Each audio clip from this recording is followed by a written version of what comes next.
Comienza el cuarto de atrás.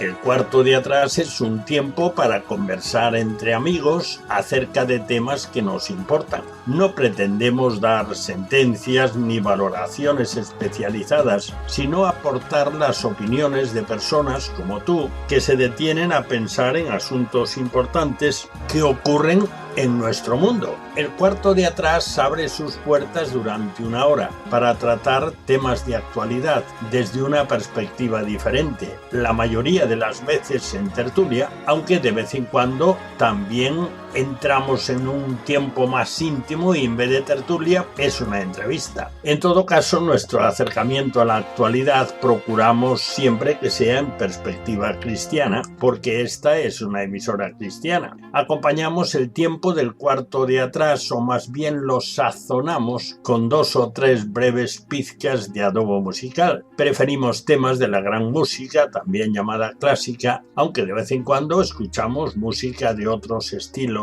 y épocas, pero música que agrada escuchar, que motiva, que estimula, ya lo verás. En nuestra tertulia no tratamos de política ni de deportes, porque ya se abordan extensamente en el resto de las tertulias e informativos de todo tipo. Tampoco lo hacemos sobre la vida social de los famosos, aunque citemos a alguna persona tratando de un tema o de una noticia.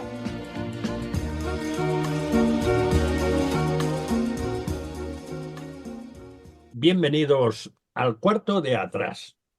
Abrimos nuestra puerta para entrar en la intimidad de nuestras conversaciones formales, serias sí, pero en fin, coloquiales porque estamos en familia. Hoy charlaremos acerca de algo que yo creo que no es muy común en estos días de pantalla. ¿Por qué es necesario leer? Pero antes de continuar, pues, en fin, como cortesía mínima, te presentamos a nuestros tertulianos. Alrededor de nuestra mesa virtual, en este caso, están los siguientes tertulianos. Camilo Esperón, nuestro tertuliano mayor. Bienvenido, Camilo. Hola, buenas noches. Marta Piñeiro, que llega desde el otro mar, por cierto. Nosotros estamos en el mar de Vigo y ella en el mar de Marín, bueno, de Pontevedra, para que no se me ofendan los de Pontevedra. Bienvenida. No sé yo qué te diga. Bienvenida. Buenas a todos. También tenemos con nosotros a Lourdes Díaz, una radiofónica no solo veterana, sino en activo. Así que, pues, bienvenida, Lourdes. Hola, buenas noches. Y también nos acompaña hoy, después de bastante tiempo sin contar con su presencia, y en este caso con la valentía de superar un poco un periodo de convalecencia, pero la caja de pensar la tiene perfecta. Jonathan Bernat. Bienvenido, Jonathan. Muchas gracias y un saludo desde la gloria, es decir, desde Pontevedra. Bravo por Pontevedra. Oye, que yo he sido vecino de Pontevedra durante años. Bueno, que no me escuche nadie, ahora no vaya a pensar mal, pero me gustaría volver a vivir en Pontevedra. Que eso es lo que tiene la gloria, que engancha a todo el mundo, Sí, incluso a los que vivís en la periferia. Comenzamos con el aperitivo, porque en el cuarto de atrás siempre sazonamos la tertulia con 3 piezas de buena música y las llamamos pizcas de adobo musical. Hoy serán de la suite burlesca en sol mayor sobre Don Quijote. Creo que las hemos escuchado alguna vez hace bastante tiempo. Esta suite sobre Don Quijote fue compuesta por el alemán Georg Philipp Telemann, que fue contemporáneo de Juan Sebastián Bach y de Georg Friedrich Händel. Son casi de la misma época, con muy poca diferencia de años, siendo Telemann con mucho el más famoso de los 3 en su época. Después Telemann quedó oscurecido y tanto Händel como sobre todo Bach pues alcanzaron un brillo y una fama a la que Telemann ya no llegó en esa segunda etapa. Interpretan las 3 piezas que hemos seleccionado de las 7 que componen la suite burlesca en sol mayor sobre Don Quijote de Telemann, el Collegium Mozarteum de Salzburgo, la orquesta de ese centro dedicada a la enseñanza de la música en alto nivel, dirigidos por Jürgen Geis. Por cierto, el Quijote, la obra más editada y traducida del mundo, solo detrás, ya sabéis de qué, de la Biblia. Bueno, vamos ya con la primera pizca de adobo musical. Se trata del famosísimo cuadro o escena o situación de Don Quijote atacando a los molinos de viento. Con su destartalada armadura, casco y lanza, Don Quijote en su delirio de grandeza ve a los molinos de viento como monstruos y gigantes enemigos a los cuales deba matar, y acaba mal parado por los golpes de las aspas que dan con él en tierra. La música de tiempo rápido y notas repetidas representan los ataques de Don Quijote a sus enemigos imaginarios. Por cierto, yo he cometido un fallo en esta ocasión. Siempre procura enviar las músicas a los tertulianos. Promete enviároslas porque merece la pena. Son breves, pero son muy descriptivas. Escuchemos en este tema al Collegium Mozarteum de Salzburgo, dirigidos por Jürgen Geis.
Después de disfrutar de esta pizca de adobo musical, que si se escucha no hace falta estar ahí, en fin, con los ojos cerrados, pero escuchándola uno pues se da cuenta que Telemann pues estaba, digamos que, acompañando a Cervantes en el ridículo que está haciendo Don Quijote atacando a las aspas de los molinos de viento, pensando que estaba atacando a los que atropellaban a las doncellas por las tierras de España. Bueno, vamos ya entonces con nuestro tema, con el tema para nuestra tertulia del cuarto de atrás de hoy. ¿Por qué es necesario leer? Yo he estado viendo algunas cosas, bueno, os he mandado unos artículos, especialmente el primero, que es el que más nos va a afectar, sobre la lectura. Nos dicen que entre los 5 y los 8 años se aprende, se refuerza y se consolida en la lectura. Estoy viviendo de una manera particularmente comprometida el inicio en la lectura de una nieta de 4 años. Tiene algo más de 4 años ya. Y ya está empezando a leer y a entender por qué lee. Y además, cada vez que aprende una palabra nueva y aprende a leerla ella sola, lo disfruta, como si hubiera hecho una conquista. Bueno, ya sabéis que si no se lee bien, a pesar de las pantallas omnipresentes en nuestras vidas, pues cualquier estudiante que no lea bien va a tener dificultades ante las exigencias académicas y problemas escolares y algo más, se sentirá un poco disminuido. Dicen en este artículo, nos dicen, entre otras cosas, el artículo es claves para fomentar la lectura desde edades tempranas y conseguir que los niños lean, y fue publicado en ABC hace muy poco tiempo. Dice, la lectura es la herramienta más importante para el aprendizaje.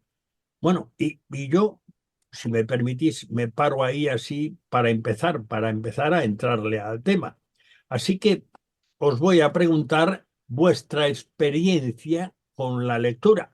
Y ya que tengo a Jonathan recuperado después de bastante tiempo, no le vamos a tirar mucho de la antena porque ya me ha dicho que tiene un poco disminuida la capacidad de cantar y de gritar, pero ¿tú estás de acuerdo con esto de la importancia de la lectura?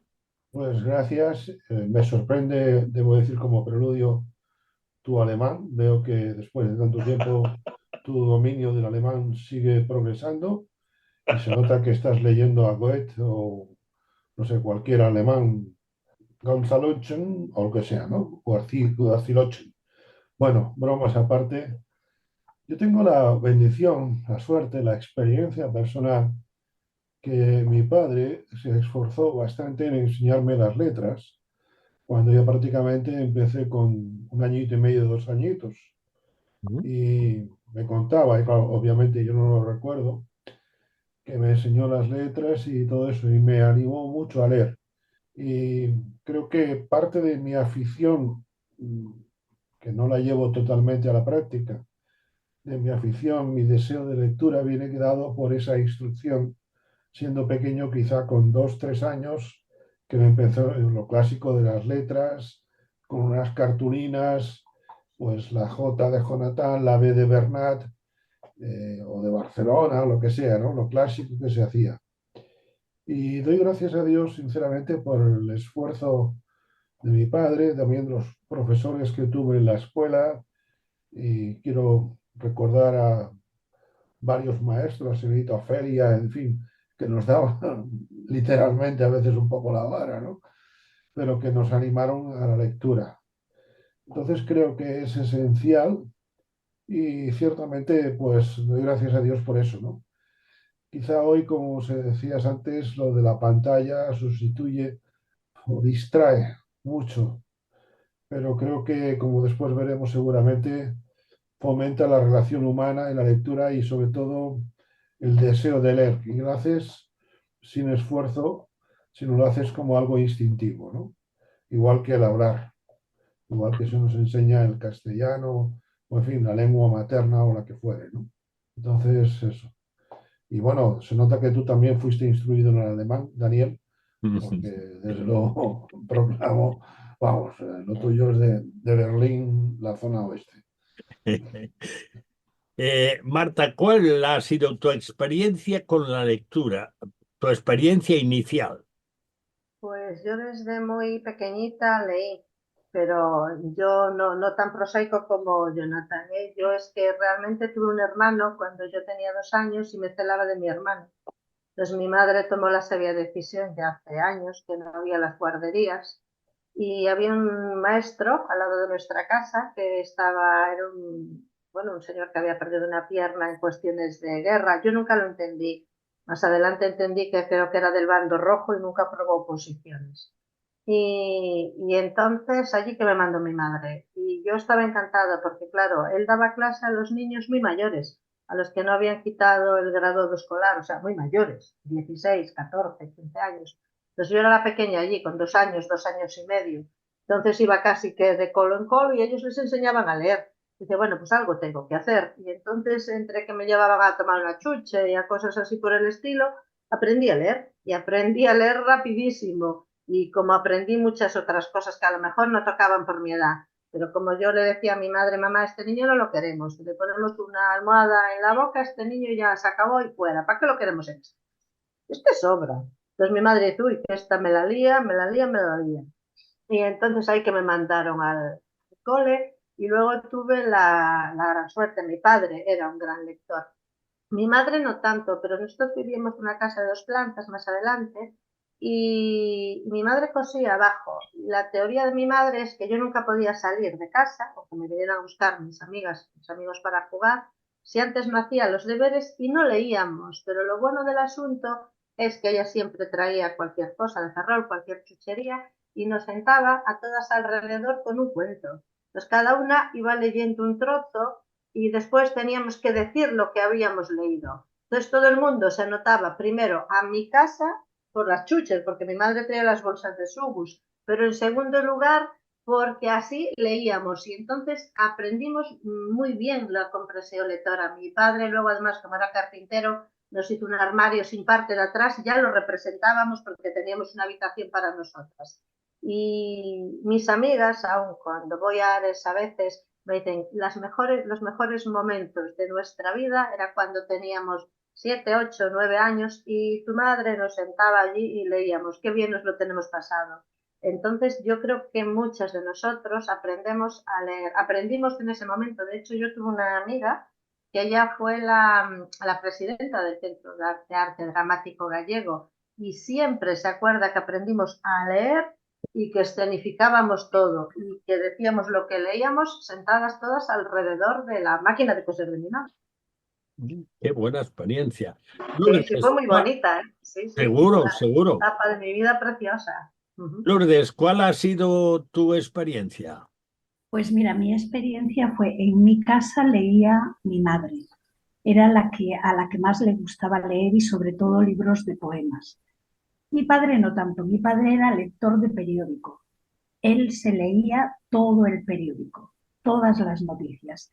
Y después la experiencia para mí fue preciosa en el colegio porque teníamos una profesora que no se me olvidará jamás, que ella siempre nos hacía leer y mientras unas cosíamos, otras leíamos.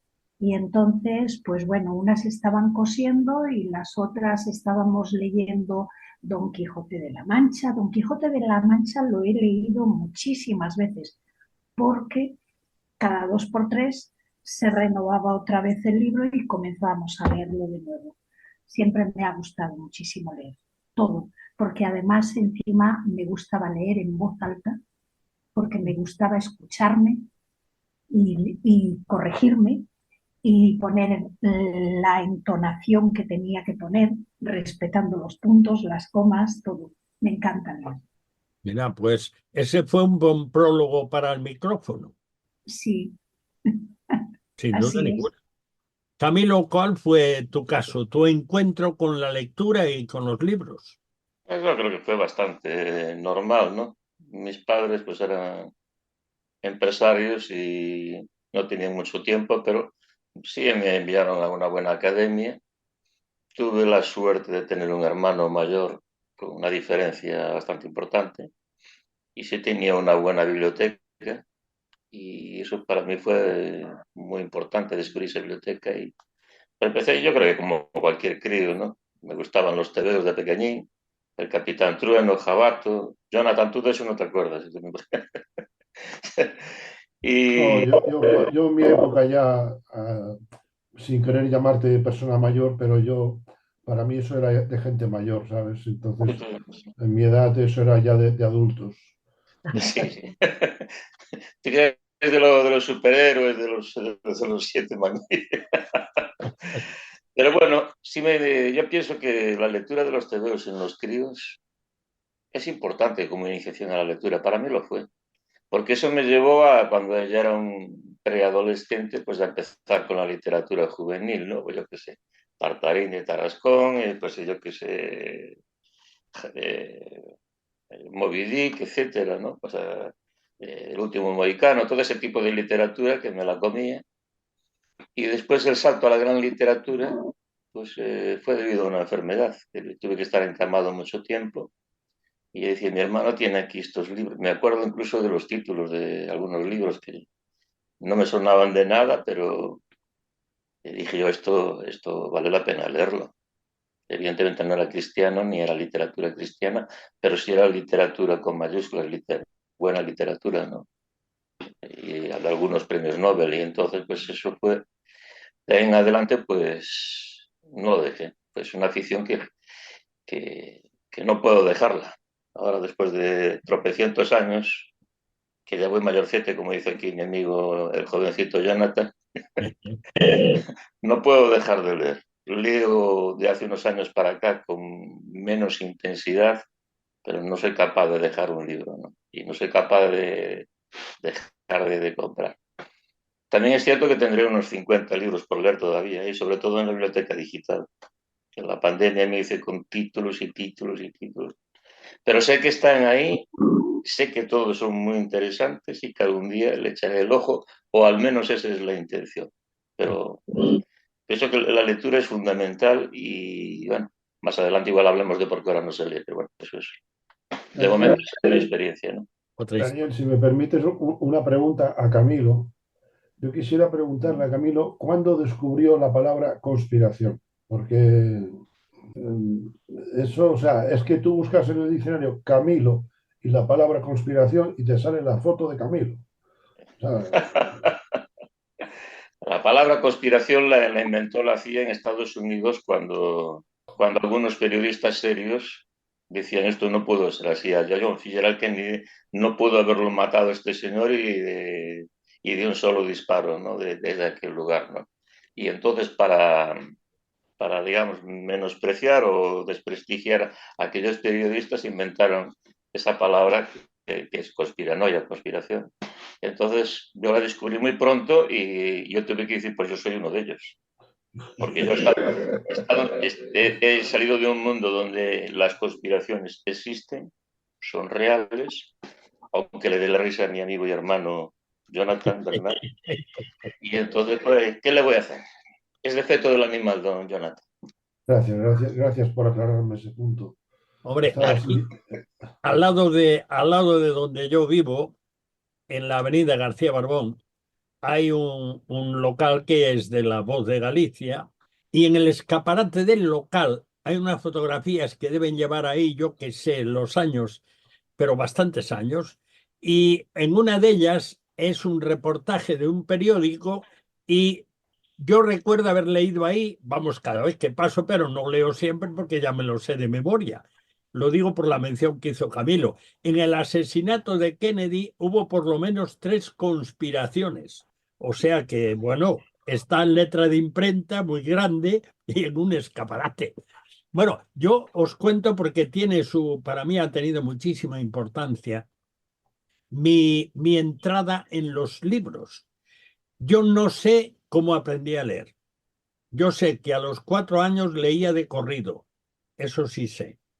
Aprendí a leer en castellano, en fin, más o menos en portugués y en casa se hablaba gallego. Pero por las noches de invierno, las tertulias, una tertulia distinta de esta, la tertulia se hacía en casa de mi abuela paterna. Y en casa de mi abuela paterna, mi abuela hacía la cena, que generalmente era una tortilla que estaba buenísima, cuando había una prima que era 2 años mayor que yo, y nosotros éramos los encargados de leer para los demás. Mis tías hacían la calceta, cardaban la lana e hilaban la lana de las ovejas que tenían. Mi abuelo reparaba el calzado, alguna de mis tías remendaba la ropa, eran tiempos que la ropa nueva era un artículo de supremo lujo, y nosotros por turno leíamos. Y yo me fijaba en lo que comentaba antes también Marta. Nosotros leíamos e íbamos leyendo libros, también leímos en su momento El Quijote, novelas evangélicas, libros cultos, libros de cuentos, la Biblia, y nuestras tías no decían ni pío, estaban atentas y cada vez que nos saltábamos una coma, un puntiseguido, un punto final, un acento, ñaca. ¿No te has fijado que ahí había un rabito? ¿No te has... Oye, o leías bien o si no, vamos, te tundían a observaciones. Y bueno, nos obligó a los dos a leer lo mejor posible. Y esto me ha valido muchísimo, de verdad, muchísimo. Yo me sumo en este caso con Lourdes, que yo no recuerdo, Lourdes dijo algo que me gustó mucho. Me gustaba escucharme. O sea, que le gustaba escuchar cuando su dicción era buena, entiendo. Ahora, Sí, era esa la cosa, ¿no? sí, sí. Bueno, pues yo, Pero el alemán que dice Jonathan, ya ahí está el tema, ¿no? ¿Verdad? eso vino más tarde, eso vino más tarde, bastante más tarde. Pero que fue una experiencia fenomenal. Y curiosamente, en uno de estos artículos que os he enviado para tenerlos de fondo, dice una cosa que eso sí tiene bastante que ver conmigo y con muchos otros y ya antes pues ya lo hemos escuchado en los testimonios vuestros.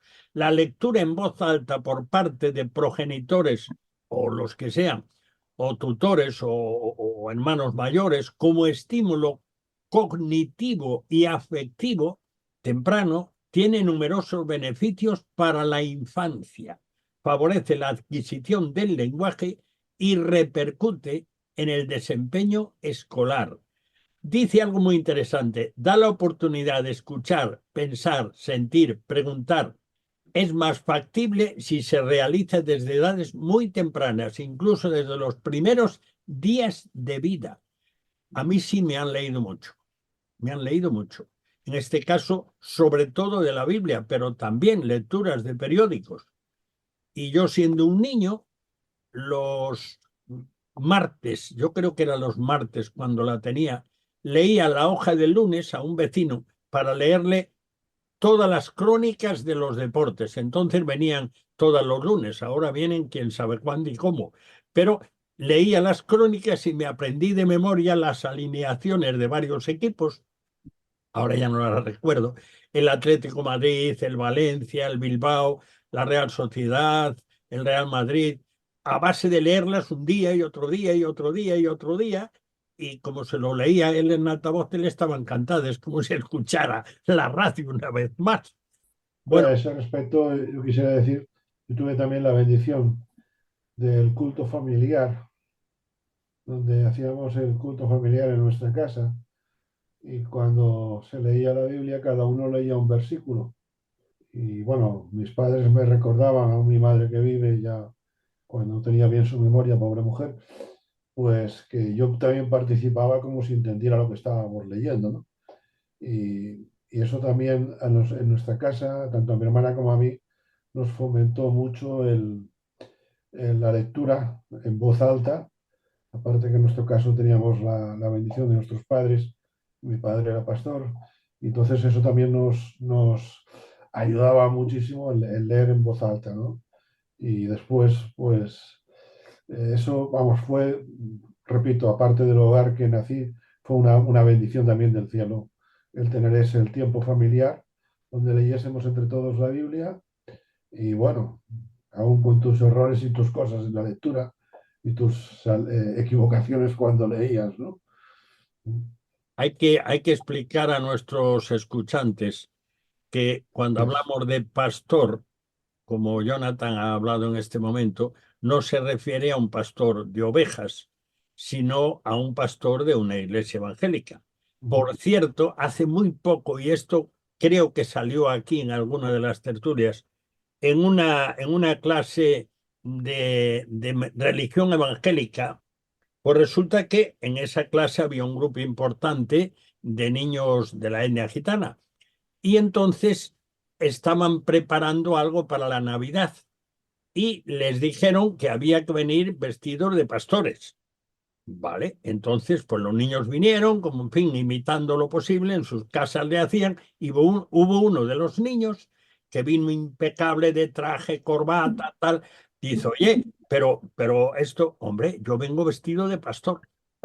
Así que él interpretó en el sentido que Jonathan lo dijo, y bueno, pues los demás se rieron, pero lo hizo completamente en serio, y para él estaba justo con el disfraz adecuado. Dice en uno de los artículos que os he pasado, es una cosa que me llamó mucho la atención y creo, vamos a entrar en eso, pero antes yo os diré la frase, pero vamos a hacer un alto para escuchar la segunda pizca de Adobo Musical. Pero dice José de Segovia, peligros de la lectura. Llegar a pensar por ti mismo en vez de lo que veas en Internet. Me gusta mucho la frase. Bueno, pues vamos a hacer un pequeño alto para escuchar nuestra segunda pizca de Adobo Musical. Hay que ver cómo pasa el tiempo, ¿eh?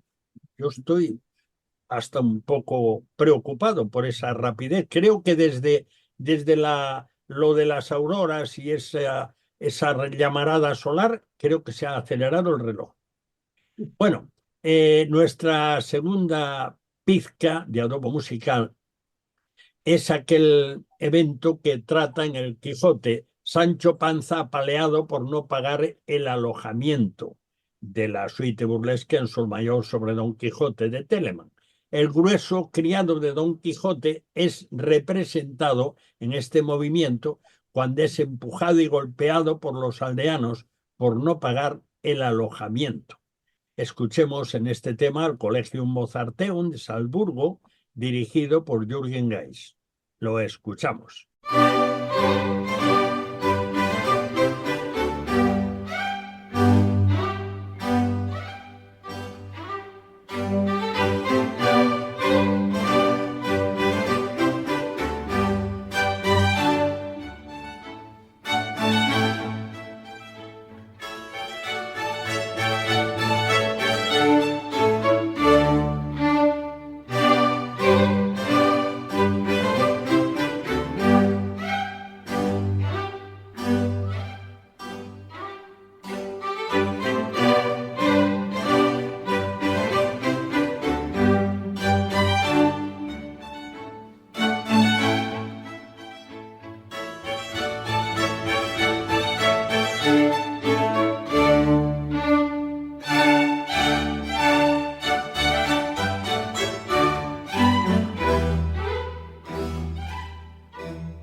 Después de escuchar esta broma musical de Telemann acerca de Sancho Panza, continuamos con nuestra tertulia acerca de la importancia de la lectura.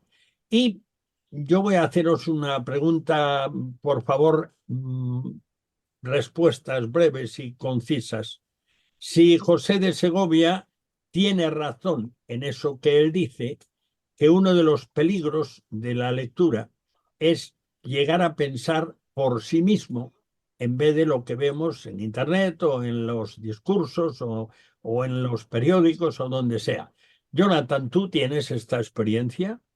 Me has pedido brevedad. Pues Los sí, por milagros. favor.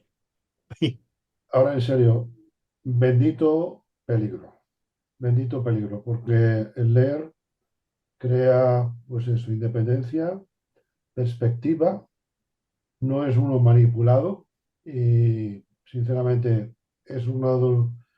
creo que es una puerta de libertad que hoy en día que hablamos de tanta libertad, es necesario leer, más que nunca. Esta vez estoy totalmente de acuerdo con José de Segovia. Bendito sea esos peligros. Marta, ¿tú cómo opinas de eso? Hombre, yo entiendo que sí, que leer, a ver, es verdad, tiene razón José, tiene un peligro y el peligro es que pensemos y Y el peligro es que cuando tú lees, tú estás confrontada con el libro, ¿no? Entonces tú le vas dando vueltas a lo que estás leyendo, lo estás pensando. Bueno, con tanta cantidad de libros que hay sobre el tema que a ti te gusta, los temas que a ti te gusten, además es que es muy bueno porque cada persona a veces enfoca el tema de una manera distinta o enfoca el libro de una forma distinta que tú ni lo habías visto. Y a lo mejor un escritor lo hace de una manera, otro escritor lo hace de otra. A algunos nos gusta un tipo de literatura determinada, ¿no? Entonces tú lo vas viendo y vas dándole vueltas. O sea, yo fui una ávida lectora de Mafalda desde pequeñita, por ejemplo, siempre me gustó. Y entonces era pensar primero los estereotipos de los personajes, qué estaban diciendo, cómo lo decían, ¿no? Entonces todo esto lo vas confrontando con lo que tú vas viendo desde niña. Luego ya como mayor pues ya vas cogiendo la literatura que a ti te gusta, ¿no? Pero desde luego el pensar es bárbaro y el que no te lo den todo pensado, muchísimo mejor. Lourdes, ¿tú tienes la misma experiencia también o en algún aspecto? No, yo pienso exactamente lo mismo que ellos y además es que tengo claro que si a alguien no le interesa que uno lea es porque no quiere que puedas pensar por ti mismo y que puedas tener conocimiento de las cosas. La lectura te hace libre, aumenta Sí. nuestra curiosidad, aumenta nuestro conocimiento, aumenta nuestra manera de expresarnos, nos hace ricos, ricos en tantísimas cosas que merece la pena. Y es algo que no deberíamos de dejar de hacer nadie. Y es una pena que muchas personas no disfruten de ese privilegio que es coger un libro en la mano, porque está muy bien coger un ordenador y leer, pero el coger un libro en la mano es una experiencia maravillosa que no debería de perderse nadie. Yo soy aresana de nacimiento, bueno, de la provincia de Coruña, ¿no? Al lado de Ferrol, y la primera escuela que hubo fue una escuela que allí se llama de indianos, que fueron las personas que se marcharon a Cuba, ¿no? Y que mandaron dinero para hacer la escuela y para formar personas. En concreto, uno de las personas que pues era de la familia Garrido, y esta persona desde Cuba mandaba dinero porque él decía que un pueblo que no sabe leer es un pueblo que no sabe pensar y es un pueblo aborregado al cual se le puede dominar. Y su idea es desde Cuba mandaban dinero para que la gente leyera y pensara por sí misma. Bueno, medio minuto, Camilo. Si ves a la pantalla ya sabes por qué. Bueno, pues voy a ser breve. No toda la lectura ayuda a pensar bien. Hay que decirlo que también la lectura es buena, pero ojo, para la lectura que nos ayuda a pensar no es toda. La buena filosofía sí nos ayuda a criticar, a analizar críticamente las cosas, a dudar de todo, a comprobarlo todo, etcétera, etcétera. Eso es así. Bueno, lo dejo ya que el tiempo es muy corto. Bueno, es que acabas de decir lo que yo estaba esperando escuchar, que es importantísimo leer, libera, pero si se lee lo adecuado. Y entre ellos la Biblia, por cierto, porque estamos en este tiempo en el cual, ya sabes, estamos en familia, el cuarto de atrás ha procurado, y a veces lo ha conseguido, ¿no? Eso de que estamos charlando como si nadie nos escuchase. Y bueno, pues resulta que hay algunos que nos escuchan.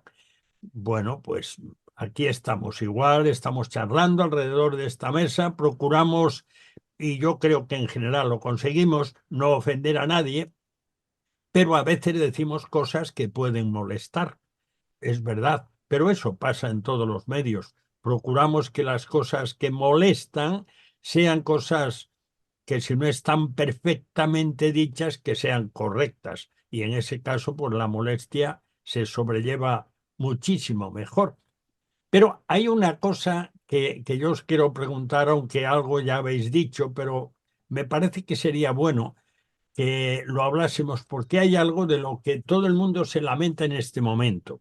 Se lee poco. Los menores, ya sean jóvenes, ya sean niños, pues leen poquísimo, porque sencillamente es mucho más sencillo y hasta general, en principio, más atractivo ver vídeos porque se enteran de lo que sea, se enteran o no se enteran, depende, pero eso es, no tiene que hacer esfuerzo ninguno, ni siquiera pasar la página, solo darle al dedito y ya está.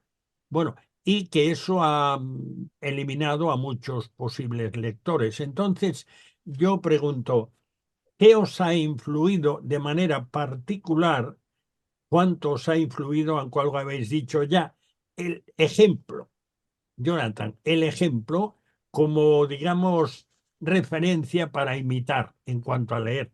Yo tengo, por ejemplo, la experiencia de mi padre. Mi padre para mí fue un referente en la lectura, que no solamente tenía libros, como te vemos a ti, Daniel, con un montón de libros en el fondo, que igual es aderezo, igual es atrezo de que no lo sabemos. Pero bromas aparte, tuve la bendición de mi padre ser un buen lector. He tenido amigos que han sido muy buenos lectores y todo se contagia, menos la hermosura. Tengo ahora mismo, tú decías de tu nieta, yo tengo la bendición de sobrinos nietos, especialmente en el caso de una, pues con 2 años que los padres le imbuyen, le animan a la lectura y la criatura, que no tiene ni idea de lo que es una letra, pues va cogiéndole amor a los libros. Y cuando lleva 2 o 3 días sin ir a la biblioteca, en su media lengua, la lengua de trapo, pues pide a la madre y que la lleven a la biblioteca. Vaya. Entonces, eso creo que también dice mucho, ¿no? Entonces, tener buenos ejemplos. A mí cuando alguien dice, y alguien cercano a mí el otro día me decía, es que a mí leer me aburre. Sinceramente, es que a mí hasta, permíteme la expresión, a mí hasta un folleto del mercado, bueno, del mercado no, pero de cualquier supermercado me distrae, me anima, ¿no? Entonces creo que hay que tener eso, sobre todo los ejemplos. Los ejemplos son los que más dicen. Vivimos hoy en la cultura del zapping. Desgraciadamente la gente cree que no tiene tiempo. Y yo estos días me planteaba, me gustaría leer más y pensaba para mí, no tengo tiempo. Y sinceramente, recordando Eclesiastés capítulo 3 todo lo que se quiere bajo el cielo tiene su hora. Yo no es que no tenga tiempo, seguramente es que no le dedico tiempo o que no quiero tener tiempo. Entonces creo que sobre todo, centrándome un poco, vuelvo al tema, es importante saber administrarnos el tiempo y ser un ejemplo y recibir buenos ejemplos. Con respecto a lo que antes Camilo decía, ¿no? De que a veces hay lecturas que nos pueden influenciar negativamente. Recuerdo el apóstol Pablo cuando decía eso de examinarlo todo, retener lo bueno. Entonces uno también tiene que saber, pues, ver distintas opciones y no creernos lo que los libros dicen, sino aprender a leer, que es diferente. Ujú. Porque a veces uno puede leer una cosa y decir, bueno, como está en un libro, y es como los que dicen, hace años había una expresión, anunciado en televisión, como si fuera muy bueno. No todo lo que los libros dicen es bueno. De hecho, a veces cuando uno lee a ciertos autores, pues hay autores que ves que con los años han cambiado de opinión, por ejemplo, a un mismo tema.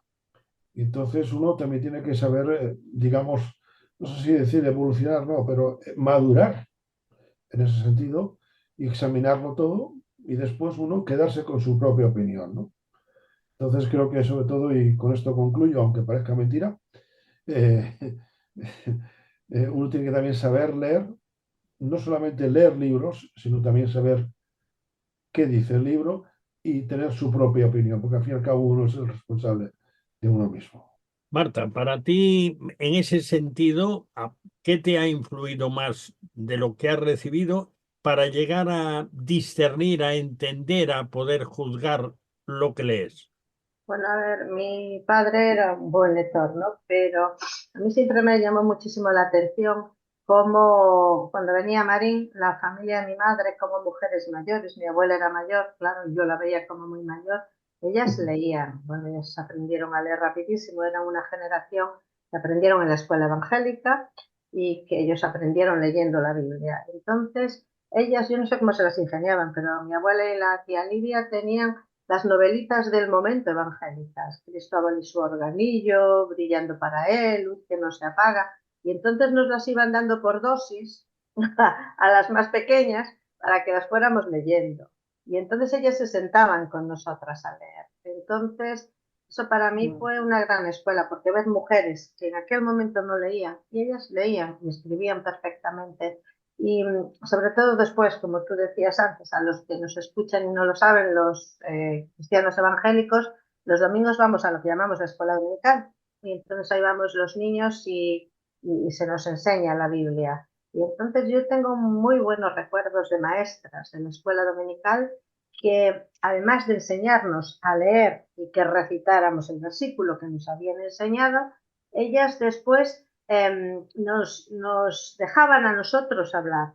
Y entonces incluso nos ayudaron a explicar lo que leíamos. Y cuando de mayor a veces tenías que explicar algo, te decían, ah, sí, esto es lo que tienes ganado como protestante, porque claro, como desde niñas os dejan hablar delante de todo el mundo. Y entonces yo creo que esto fue muy bueno para, por lo menos para mí, porque leías primero todas aquellas novelitas, después a medida que ibas a mayor, pues ibas leyendo cada vez más cosas, ¿no? Y entonces, bueno, pues usamos el discernimiento. Yo estoy de acuerdo con que algunas lecturas son buenas y otras malas. Bueno, yo creo que hay que leer de todo y luego ya tú tomarás tus decisiones. Creo que como mayor sabes enfocar lo que quieres. Lo mismo en la literatura cristiana, ¿eh? Yo creo que a veces yo vivo, mi primo vive conmigo, él es un gran lector, sí hay un gran lector, él es un gran lector, y él a veces es que lees cada tontería. Digo, bueno, pues es verdad, pues es lo que decía Jonathan, es lo que me cae en la mano, pero yo creo que todo esto amuebla nuestra mente y luego el leer y el pensar para cuando vengan enfermedades degenerativas de personas mayores, dicen que también es muy bueno y es bueno que tengamos este tipo de aficiones, porque de mayores seguramente no podremos, yo soy movidita y activa, pero seguramente no, cada vez voy más lenta. Entonces digo, bueno, pues yo tengo más tiempo para leer, tú. Entonces es lo que tengo ganado, ¿no? Haberlo hecho desde más joven.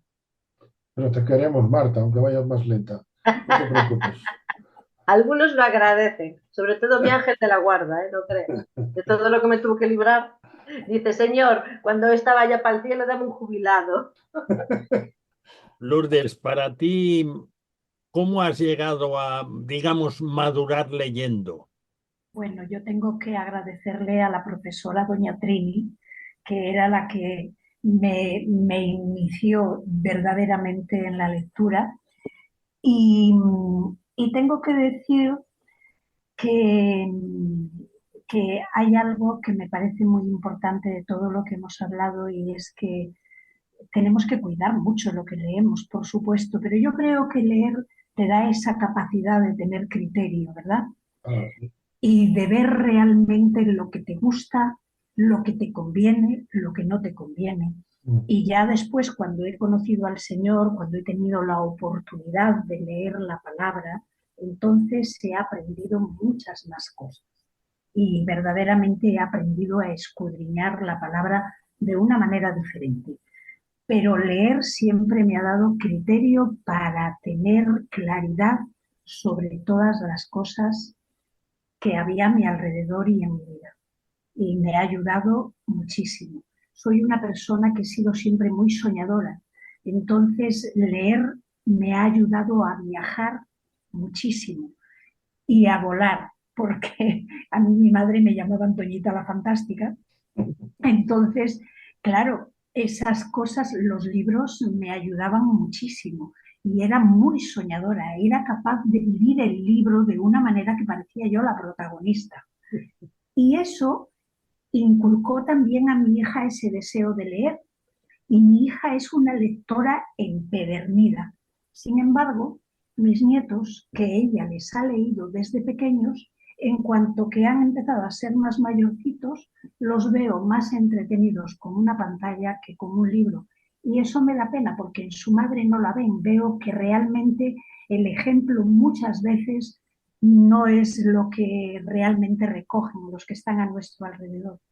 Hombre, yo tengo una anécdota que os cuento porque tiene que ver con leer. Eh, de pequeño yo no tenía acceso, yo vivía en la aldea, no tenía acceso a tebeos, pero sí a muchos libros, novelitas evangélicas y a la lectura de la Biblia diariamente. Por cierto, hay una cosa que yo supongo que la mención que hizo Marta de las escuelas evangélicas de allá de los años 30, que serían las que tenían que ver con sus mayores, con sus abuelas, esas escuelas evangélicas alfabetizaron a muchísima gente cuando en ese momento el analfabetismo, el no saber leer, era común en la mayor parte de la sociedad. Solo los que podían pagarse colegios caros aprendían a leer y algunos tampoco. Pero, sin embargo, en el ámbito evangélico se cultivó muchísimo enseñar a leer y no solo eso. En aquel momento hubo los que asistían a esas escuelas, si se animaban, pudieron incluso aprender nociones de inglés, incluso eso. Y había un método de enseñanza muy moderno, digamos que en la línea de lo que ahora se está introduciendo en algunas escuelas, hasta ese nivel. Claro que después... Y era un empoderamiento para los creyentes, porque realmente cuando eran muy mal mirados, el que supieran leer y escribir, la gente del pueblo iba a sus casas para que les leyera para cualquier carta que le llegaba del juzgado, del ayuntamiento, tenías que ir al creyente, y el creyente te la leía primero porque sabía leer y segundo porque no te iba a mentir en lo que ponía. Y fue una gran herramienta para la extensión del evangelio en toda esta zona. Y bueno, y empoderaba a los creyentes, que eran más listos que nadie. Sí, sí, sí. Camilo, yo tengo para ti también alguna preguntita más que te vaya acercando a tu conspiranoia, ¿vale? Pues a la conspiranoia. Yo creo que Camilo tiene un privilegio sobre todos los demás. En primer lugar, Camilo es el tertuliano mayor, mayor en el sentido del tiempo, no de su tiempo personal, ¿eh? Camilo Es otra forma de llamarme viejete. todavía peina canas y hay alguno que ya no las peinamos porque ya no las hay por ninguna parte, ¿no? Pero, sin embargo, hay algo en lo que tú te has asomado mucho y tienes una experiencia importante. ¿Qué influencia en el sentido de leer, entender, valorar ha tenido para ti la lectura de la Biblia desde que empezaste a leerla? Pues muchísimo, muchísimo, porque eso me ayudó a hacerme preguntas más allá de todo aquello, de aquel grande trasfondo que traía, ¿no? Es cierto que no tuve la suerte como vosotros de tener esa lectura de la Biblia desde pequeñito, que yo creo que eso es muy importante. Yo tuve que tener un hambre muy grande de conocer y de buscar para... No tuve ayuda externa en ese sentido, ¿no? O como el gran Borges que decía que aquella ayuda que tuvo de niño también porque su abuelita le leía la Biblia todos los días, ¿no? Y así llegó a ser el que fue, creo yo, por medio de la lectura de la Biblia. Creo que es muy importante y quiero subrayar lo que dijo también Jonathan, el cambiar de opinión. A mí me dan miedo aquellos que dicen yo soy así y no cambio de opinión nunca, ¿no? El que de verdad estudia, el que de verdad lee, el que de verdad profundiza en las cosas, siempre reconocerá que con el tiempo va conociendo, va leyendo más, va estudiando más, indagando más, y tiene que reconocer en un momento dado de que aquello que yo pensaba estaba equivocado. Y eso no lo hace peor, sino yo creo que lo engrandece como persona, ¿no? Y hay muchos que dicen, bueno, es que yo ya no lo sé todo y yo no cambio de opinión. Y esa gente para mí es muy peligrosa, ¿no? Creo también un tema que no da tiempo a tocar en esta noche, pero hoy también hay otras cosas que ayudan mucho a leer, ¿no? A mí en el artículo que tú mandaste hablabas de las matemáticas, creo que son muy importantes también. Y a mí yo creo que me ayudó mucho, curiosamente, un juego. el ajedrez. El tener desde chaval también una gran afición por el juego del ajedrez, yo creo que me confeccionó un poquito la mente para analizar más las cosas. Y no deja de ser un juego, pero es un juego fantástico que tiene millones y millones de movimientos y te ayuda mucho a echar humo por las orejas, estrujándote el cerebro, ¿no? Todos aquellos ejercicios que hacen que tú te esfuerces, incluso como puede ser un juego como el ajedrez, es importante también para saber después leer y analizar las cosas. Muchas gracias por vuestra participación, que siempre y hoy también enriquece el cuarto de atrás. Gracias a Jonathan, que está todavía convaleciente del poderoso pulmón que tiene, pero que ahora está a medio gas, pero has prestado justo lo que necesitábamos. Pero el cerebrito no lo tiene desviado, lo tiene bien puesto ahí. Gracias. Sin duda. Gracias a Marta, que nos ha dedicado hoy su sonrisa, aparte de sus palabras acertadas. Gracias a Lourdes, que desde el anonimato de su imagen nos ha dejado su voz.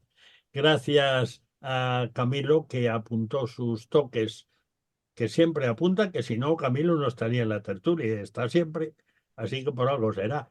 Y bueno, pues vamos ya, antes de cerrar la puerta, a ofrecerte la tercera pizca de adobo musical. Y es muy bonita, es muy breve, dura 1 minuto. Los sueños de Don Quijote, de la suite burlesca en sol mayor sobre Don Quijote de Telemann. Telemann pone a Don Quijote a dormir y Don Quijote tiene sueños felices de sus conquistas, como expresa esta alegre música. Escuchemos en este tema al Collegium Mozarteum de Salzburgo, dirigido por Jürgen Geis. Lo escuchamos.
Bueno, como 1 hora no da más que para 60 minutos, terminamos. Damos gracias a Dios por permitirnos salir al aire una vez más. El cuarto de atrás cierra de nuevo sus puertas hasta la próxima semana, si Dios quiere.